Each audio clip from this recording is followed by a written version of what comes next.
नमस्कार, आप देख रहे हैं बिस्तक। मैं और देवगन। आज हफ्ते के पहले कारोबारी सत्र में बाजार ने धमाकेदार वापसी कर ली। दरअसल हुआ ये कि गिफ्ट निफ्टी तो बता रहा था 80 पॉइंट नीचे जाएंगे, कमजोर भी खुले थे, लेकिन उसके बाद जो रिकवरी आई वो शानदार थी और किसी ने सोचा नहीं था। 3 दिन से तो हालत टाइट हो रखी थी। 9 लाख करोड़ रुपए का मार्केट कैप बीएसई लिस्टेड कंपनियों का साफ हो गया था। पिछले 3 दिन में जो भयंकर बिकवाली थी, तो इतना स्ट्रॉन्ग पुल बैक तो एंटिसिपेटेड था ही नहीं। ऊपर से कई मार्केट छुट्टी पे, अमेरिकन मार्केट आज क्लोज, चाइनीज मार्केट तो पूरे हफ्ते छुट्टी पे, ऊपर से दक्षिण कोरिया के बाजार बंद। गिफ्ट निफ्टी ऊपर से और आफत बना हुआ कि गिफ्ट निफ्टी बताया था 80 पॉइंट नीचे जाएंगे, लेकिन आज पहले टिक में डाउन और उसके बाद अप, एकदम से बाउंस बैक। हिचकोले खाते खाते ऊपर गए, लेकिन दिन की ऊंचाइयां छूते छूते बंद हुए। और कल है निफ्टी की वीकली एक्सपायरी। आज ओपन हुए 25,423 के लेवल पे, 25,372 तक चले गए थे नीचे, लेकिन उसके बाद जब वापसी की तो दिन की ऊंचाई छुई है 25,697, 25,700 के बेहद करीब पहुंच गए। क्लोजिंग आई 25,682 के लेवल की। दिन की ऊंचाई छूते छूते बंद हुए। 211 अंक क्लोज टू क्लोज निफ्टी चढ़ गया। निफ्टी बैंक 762 अंक उछल गया, 60,949 के लेवल पे हुआ है बंद। और सेंसेक्स 650 अंकों की छलांग लगाकर 83,277 के लेवल पे हुआ बंद। और जो सबसे स्ट्रॉन्गेस्ट कॉन्ट्रीब्यूशन दे रहा था वो था एचडीएफसी बैंक। एचडीएफसी बैंक पलट गया निश्चित रूप से, और उसने आज बैंक निफ्टी को चढ़ा दिया और साथ साथ निफ्टी का भी मूड माहौल सेट हो गया। एडवांसेस निफ्टी के 34, गिरने वाले 16 और ब्रॉडर मार्केट्स में बिखरे बिखरे थे स्टॉक्स, जिसमें 1,342 शेयर चढ़े एनएससी के और गिरने वाले हैं 1,826। लेकिन जो निफ्टी पर परसेंटेज टर्म्स में देखोगे तो सरकारी कंपनियां, जिसमें पावर ग्रिड 0.5% ऊपर, कोल इंडिया 3.25% ऊपर। वैसे हम देख रहे हैं एनर्जी, सीपीएससी, ये कुछ ऐसे स्टॉक्स हैं जो पकड़ मजबूती करते चले जा रहे हैं। कोई भी डिप आ रही है तो फिर उसमें खरीदारी ज्यादा हो रही है। सरकारी खेमा बहुत एक्टिव है। और एचडीएफसी बैंक तो वैसे ही आज बाजार का शहंशाह बना हुआ था। आज पॉइंट्स कंट्रीब्यूशन अगर आप देखोगे निफ्टी पे किसने ऐड किया सबसे ज्यादा, तो वो है एचडीएफसी बैंक ने। फिर अदानी एंटरप्राइजेस और मैक्स हेल्थ भी 2% चढ़ गए। निफ्टी लूजर्स में tech Mahindra, Bajaj finance, Maruti, Tata motor passenger vehicle, Eicher motor जैसे स्टॉक्स में आज गिरावट थी। आज ऑटोज से नहीं हो पाया, यहां पर प्रॉफिट बुकिंग देखने को मिल रही थी। वायदा कारोबार पे जो सबसे तेज हुआ वो था जीएमआर एयरपोर्ट्स। जनवरी महीने के पैसेंजर ट्रैफिक आंकड़े जारी हुए और उसका इंपैक्ट था 7% की छलांग लगा गया ये स्टॉक। आरवीएनएल तो वैसे ही थकाहरा पिटाहरा है और ये स्टॉक आज 0.6% ऊपर आया, बाउंस बैक था। इरडा में बाउंस बैक 5% ऊपर ले गया। ऐसे टोरेंट फार्मा, केफिन टेक 4.5% से 5% चढ़ गए। एफएनओ लूजर्स में बॉम्बे स्टॉक एक्सचेंज आज 7.5% धड़ाम, और आइनॉक्स विंड 5% ज्यादा टूट गया। एंजल वन 4.5% नीचे रहा। पीआई इंडस्ट्रीज, मुथूट फाइनेंस जैसी कंपनियां 2.25% से 2.5% के स्टॉक्स नीचे।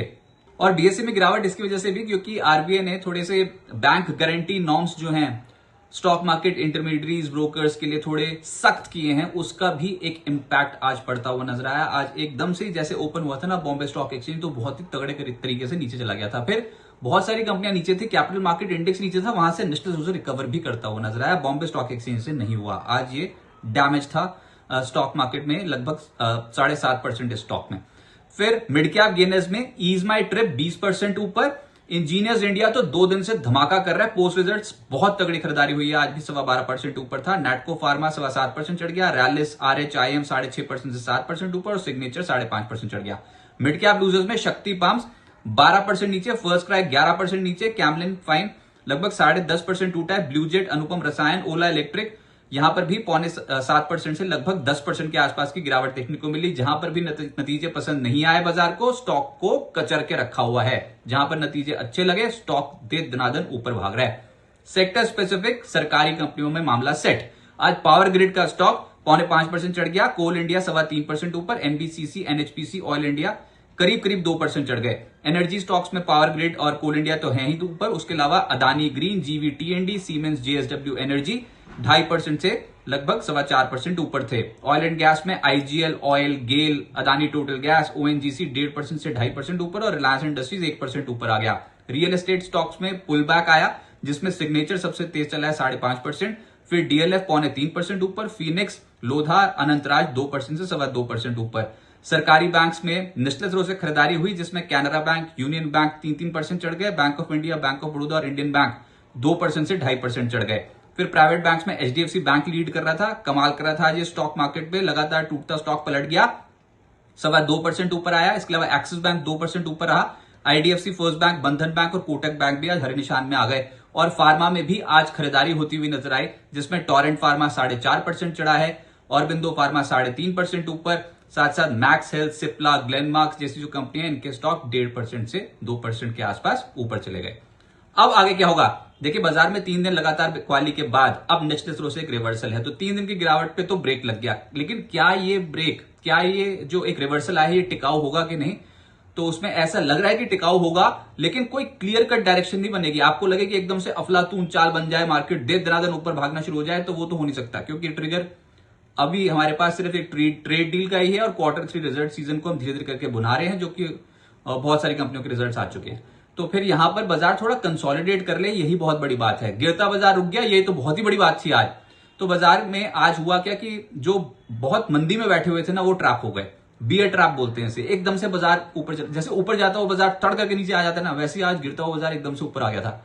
तो आज मंदी करने वाले फंस गए बहुत बुरी तरीके से। कल है निफ्टी की वीकली एक्सपायरी, तो उनकी शॉर्ट कवरिंग आज बाजार को ड्राइव कर रही थी। एक तरफा चाल तो दिखेगी नहीं, सपोर्ट जोन पे खरीदारी होगी और रेजिस्टेंस जोन पे बिकवाली होगी, इस तरीके का मार्केट स्ट्रक्चर बनेगा। तो जिगजैग मूवमेंट आप एक्सपेक्ट कर सकते हो। और आज शुरुआती गिरावट के बाद तगड़ी रिकवरी ये संकेत दे रही है कि नीचे कोई खरीदारी भी बैठा है और ऊपर कोई बेचने के लिए भी बैठा होगा।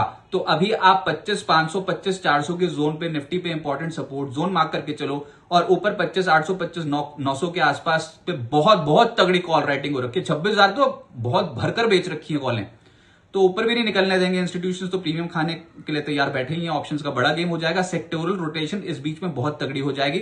जैसे आज अचानक से सरकारी कंपनियां ऊपर जाती हुई नजर आई थी, oil and gas play positive हो गया था, एनर्जी बास्केट में तेजी आ गई थी, तो कल कोई और इस तरीके की मार्केट बनेगी। आज एचडीएफसी बैंक ने संभाल लिया, कल कोई और ऐसे वाला स्टॉक निकल के आएगा, चुनिंदा ऐसी वाली मार्केट निकल के आएगी और चुनिंदा शेयर्स पे फोकस रहेगा। अच्छा, चाइना वाले तो छुट्टी पे चले गए, तो कमोडिटी मार्केट पे भी देखना होगा इसका क्या इंपैक्ट पड़ता है। वहां पर चाइना में ल्यूनार न्यू ईयर है, उसका बहुत लंबा छुट्टी पे जाते हैं वो, जब भी जाते हैं तो वो तो एक हफ्ता वापस आने वाले हैं नहीं। और आज अमेरिकन मार्केट भी बंद रहेंगे, तो हमको अपने बलबूते फिर से कल ट्रेड करने उतरना पड़ेगा। लेकिन आज गिफ्ट निफ्टी बताया था नीचे जाएंगे, नीचे तो गए नहीं, ऊपर आ गए। और गिरता बाजार एकदम से ये 25,400 के जोन के आसपास से जो खरीदारी हुई है, तो भैया ये वाले लेवल्स तो हम बहुत क्लोजली वॉच कर रहे हैं। और ऐसा लग रहा था यहां से बाजार पलटेगा, लेकिन अब तो क्लियर है कि एक रेंज में फंस जाएंगे और उसमें भी उठा पटक ज्यादा देखने को मिलेगी। काउंटर स्पेसिफिक जब जब नीचे आए तब तब खरीदारी करने का मौका आएगा। इस हफ्ते वैसे यूएस में एफओएमसी की जो पिछली बैठक हुई थी उसके मिनट्स जारी हो जाएंगे। और निफ्टी पे अगर आप बहुत ही शॉर्ट टर्म में जैसे 1-2 दिन के पर्सपेक्टिव से देख रहे हो, तो उसमें सपोर्ट लेवल्स है 25,600 25,550 और ऊपर के साइड पे 25,760 से 25,820 का तगड़ा रेजिस्टेंस। तो दो तरफा चाल मार्केट की आप एक्सपेक्ट करके चल सकते हो। स्टॉक स्पेसिफिक मार्केट रहेगी, नतीजे जिनके अच्छे आ गए उन कंपनियों में ही बैट लगती हुई नजर आएगी, लेकिन उसमें भी बाय ऑन डिप्स की रणनीति अच्छा काम कर सकती है। और ये फेज थोड़ा लंबा खिंच सकता है, एकदम से ऐसे कोई ब्रेकआउट्स वाली मार्केट नहीं है, ऐसे कोई ट्रिगर भी नहीं हमारे पास। संस्थागत निवेशक भी बहुत फूक फूक के कदम आगे रख रहे हैं, तो थोड़ा स्कैटर्ड मार्केट रहेगी। और उम्मीद करते हैं कि ये फेज जल्दी पार हो जाए। लेकिन हाँ, अगर ये बाजार थोड़ा कंसोलिडेट भी इन लेवल्स पे हो जाए ना, तब भी ठीक। अगली बुल मार्केट, अगली तेज होने वाली मार्केट के लिए कंसोलिडेशन बहुत ज्यादा जरूरी है। आप ये तो सोचो कि मिड कैप स्टॉक्स को क्या कचर के रखा हुआ था, उन मिड कैप स्टॉक्स में वापसी होनी शुरू हुई है। तो अच्छी मार्केट है, नेशनल फ्लो से पलटने की कोशिश कर रही है। स्टे इन्वेस्टेड, लेकिन अपने रिस्क और अपनी जो क्षमता है उससे ज्यादा उछल उछल के खरीदना बिल्कुल फायदेमंद नहीं रहेगा। सिस्टमैटिकली करो और ये मार्केट रिवॉर्ड देगी, लेकिन over a period of time अच्छा रिवॉर्ड मिल सकता है। फिलहाल शॉर्ट टर्म में एक रेंज बाउंड मूवमेंट और उसमें भी उठापटक ज्यादा देखने को मिल सकती है।